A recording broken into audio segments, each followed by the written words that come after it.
What hidden sources of gluten should I watch out for in processed or even healthy foods?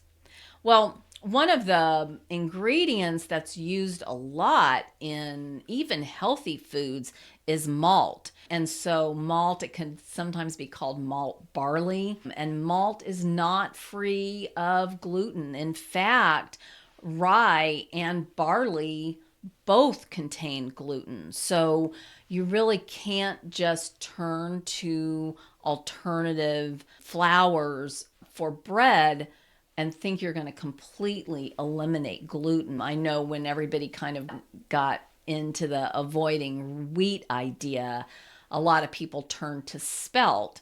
And spelt is probably a healthier flour, but the gluten was still there. And so, really, you might have had a little bit of improvement in the short term, but long term, the improvement was not there. And so, what we found over the years is that it really isn't just the wheat, it's the gluten and also the chemicals that are used in growing and harvesting the grains. Another thing that is really kind of hard to get your head around sometimes is that soy sauce has gluten in it.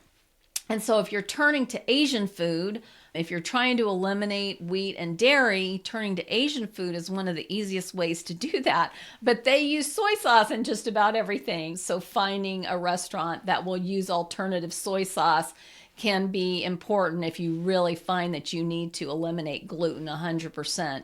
I will say that a lot of us can consume a little bit of gluten and it really doesn't bother us. And so if they put a little bit of soy sauce in whatever they're cooking, it may not be enough to really cause irritation for you. But just know that if you can avoid soy sauce, you want to do that as well.